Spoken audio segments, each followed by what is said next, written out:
যন্ত্রের গতি আর কারিগরের দক্ষতায় পাট তৈরি হচ্ছে বাহারি পণ্যের। সুতা, ব্যাগ, জুতাসহ উৎপাদিত এসব পণ্য দেশের চাহিদা মিটিয়ে রপ্তানি হয় ইউরোপ, আমেরিকা, চীন ও ভারতে।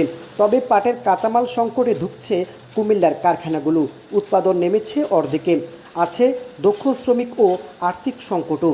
বৈদেশিক মুদ্রা আয়ে ভূমিকা রাখা কুমিল্লার এসব কারখানায় সংকট সমাধান সহ গতি আনতে দরকার পর্যাপ্ত পাটের যোগান।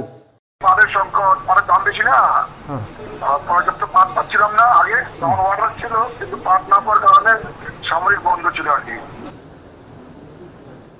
বহির্বিশ্বের বাজারে পাটের উৎপাদিত পণ্যের দাম কম হওয়ায় লোকসানে ব্যবসায়ীরা। তাই আর্থিক সংকট এড়াতে উৎপাদন বন্ধে বাধ্য হচ্ছেন তারা। হচ্ছে এখন পাট শিল্পর সাথে যারা জড়িত, যারা পাটের বিভিন্ন পণ্য রপ্তানি করেন, তারা দক্ষ কারিগর এবং পাটের স্বল্পতার কারণে এবং দাম অনেক বেশি হওয়ার কারণে তারা অনেক পণ্য বাংলাদেশ থেকে রপ্তানি করতে পারছেন না।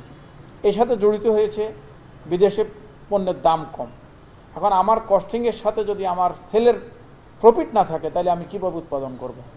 এটা অনেক বড় আকার ধারণ করছে। পাটের কাঁচামাল, দক্ষ শ্রমিক ও আর্থিক সংকটে 2018 সাল থেকে পর্যায়ক্রমে কুমিল্লায় প্রায় 6টি কারখানা বন্ধ রেখেছে কর্তৃপক্ষ। আর্থিক সংকট কাটিয়ে বন্ধ এসব কারখানা উৎপাদনে ফিরতে সরকারকে এগিয়ে আসতে হবে বলে জানান সংশ্লিষ্টরা। মালিক পক্ষের সঙ্গে কথা বললে আসলে জানা যায় যে তারা যে অজুহাতগুলো দেন আমাদেরকে, তার মধ্যে অন্যতম হচ্ছে তাদের কাঁচামালের স্বল্পতা আছে, তাদের জনবলের স্বল্পতা, অর্থাৎ জনবল তারা পাচ্ছেন না। একই সাথে তাদের আর্থিক সংকটের কথাটাও তারা বলে থাকেন। তবে কিছু কারখানা বলেছেন যে তারা হয়তো পুনরায় চালু করার একটা উদ্যোগ গ্রহণ করছেন। আশা করা যাচ্ছে এগুলো চালু হলে হয়তো আগের অবস্থায় আবার ফিরে যেতে পারে।